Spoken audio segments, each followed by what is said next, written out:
अमन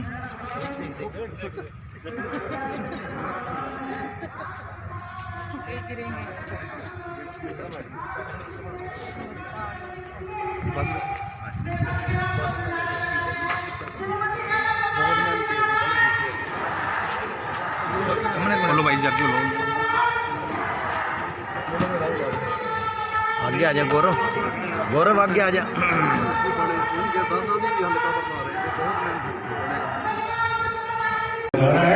और आप केवल कुछ वक्त तक और अपना सहनशीलता सबर रखिए। आपके हर उस नौजवान बेटा बेटी को जो जिस नौकरी के काबिल होगा प्राइवेट सेक्टर में उनको प्रमुखता के साथ रोजगार देने का काम किया जाएगा। इसी तरह से गठबंधन की सरकार में आने वाले पंचायत के चुनाव में हमारी बहनों के लिए 50% आरक्षण जो है उसका प्रावधान किया जाएगा। और इसी तरह से आगे आने वाले दिनों में बहुत ही आदर और मान के योग पार्टी के हमारी बहुत ही वरिष्ठ सम्मानित नेता पाडरा से विधायक चलने वाली महिला की प्रदेशाध्यक्ष श्रीमती शीला बयान जी,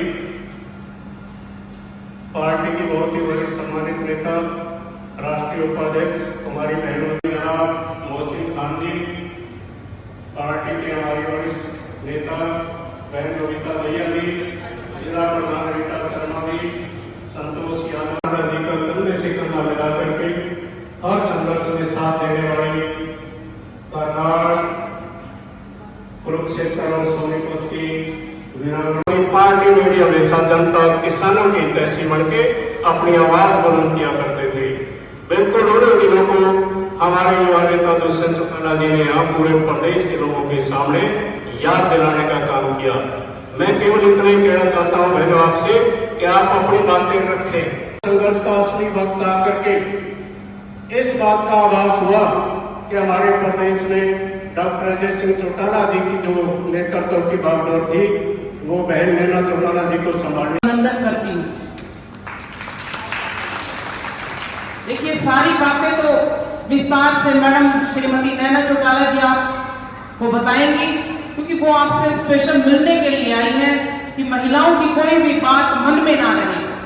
पहली ऐसी नेता है जो महिलाओं का नेतृत्व करने के लिए, कोई दूसरी पार्टी आज ऐसी नहीं है जो महिलाओं के बीच में आके ये बात पूछने के लिए आई राज में भागीदार होने के बाद कि आपकी क्या दिक्कत है, क्या मन में बातें हैं।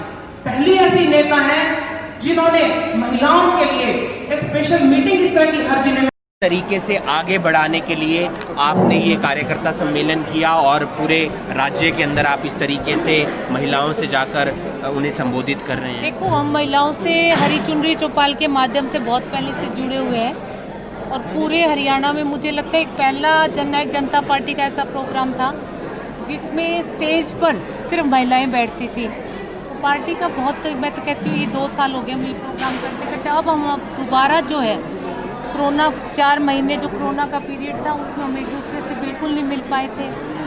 अब दोबारा ये सिलसिला शुरू किया है कि हम महिलाओं के बीच में जाएं, क्योंकि महिलाओं ने बहुत मदद की थी, मेरा बहुत साथ दिया था। अब मेरी ड्यूटीज़ बनती है कि मैं उनके बीच में आके उनका काम करूं। जो जेन्युइन उनके छोटे छोटे काम है वो नहीं हो पाते, तो मैं हर ज़िले में जा रही हूँ और जहाँ तक मेरी मतलब पहुँच है मैं उनके काम करवा। मैम आपकी पार्टी की सरकार में हिस्सेदारी है। कल दुष्यंत चौटाला जी ने प्रेस कॉन्फ्रेंस की और उस एसईटी पर सवाल उठाए जो शराब गड़बड़ी को लेकर बनाई गई थी। आज मुख्यमंत्री ने फरीदाबाद में कहा है कि किसी के बोलने से व्यवस्था नहीं चलती है, जो आरोप पाए गए हैं जिनके खिलाफ उनके खिलाफ जांच होगी। तो तल्खी दोनों के बीच नजर आ रही है। नहीं, ऐसी कोई तल्खी नहीं है, अपने अपने डिपार्टमेंट का मसला है। तो देखो दुष्यंत अपनी जगह सही है, हो सकता है वो लोग अपनी जगह सही हो, तो ये काम तो दुष्यंत, अनिल विज जी और मुख्यमंत्री जी का है। इसका जवाब वही आपको बहुत अच्छी तरह दे पाएंगे। दुष्यंत चौटाला जी ने एक बात ये भी कही थी कि 15 एफआईआर मेरे आबकारी मंत्री बनने से पहले दर्ज हो गई थी, लेकिन पुलिस वालों ने सिर्फ ड्राइवर तक जांच रखी। तो क्या गृह मंत्री अच्छे तरीके से जांच नहीं कर पा रहे हैं आपके हिसाब से? नहीं, मैं किसी के लिए कोई टिप्पणी नहीं करूँगी। दुष्यंत का काम है, अगर मेरा होता तो मैं जवाब देती। ये दुष्यंत का डिपार्टमेंट है, दुष्यंत ही इसका जवाब देगा। पिछले दिनों ओम प्रकाश चौटाला जी का एक बयान आया था कि मेरे को तो उन्होंने दादा मानना छोड़ दिया और राम कुमार गौतम को दादा माना, वो भी उन्हें छोड़कर चले गए। मैं पिताजी के लिए ऐसा कुछ नहीं कहूँगी, मैंने पीछे भी कभी नहीं कहा जब हमारी पार्टी टूटी थी, और अब तो मैं बिल्कुल मतलब नहीं, वो मेरे पिता है, मैं कुछ नहीं कहूँगी उनके लिए, चाहे वो कुछ भी कहे, चाहे वो बच्चों को गालियाँ निकाले, चाहे वो डंडे मारे, पर मैं उनके लिए कुछ नहीं कहूँगी। बड़ौदा उपचुनाव को आप किस तरीके से देखते हैं? दोनों पार्टियां लगी हुई हैं जोर आजमाइश में, कौन सी पार्टी को टिकट मिलेगी आपको लगता है? या देखो, ये तो संगठन जो है वो तय करेगा कि कौन सी पार्टी को टिकट मिलेगी। बाकी मेहनत करना हर पार्टी का कर्तव्य है, हर पार्टी के वर्कर्स हैं वहाँ, चाहे वो जननायक जनता पार्टी हो, चाहे बीजेपी हो, चाहे कांग्रेस हो, तो मिहनत करना तो हमारा काम है, इसलिए जाएंगे, मेहनत करेंगे, वर्करों से मिलेंगे। एक आखिरी सवाल, अभय चौटाला का एक बयान आया था कि जो बीजेपी है, जेजेपी है और कांग्रेस तीनों मिलकर काम कर रही हैं, यानी कि ABC तीनों आपस में पार्टियां हैं। उनके लिए सिर्फ मैं इतना ही कहूँगी कि जब पहले वो ये कहते थे कि कांग्रेस और बीजेपी इकट्ठे हैं, ठीक है, अब जननायक जनता पार्टी बन गई तो उनको उनके साथ, कुछ लोगों का काम शायद बोलना होता है और बोले बगैर रहा नहीं जाता, तो उनका काम बोलना है। शुक्रिया मैम।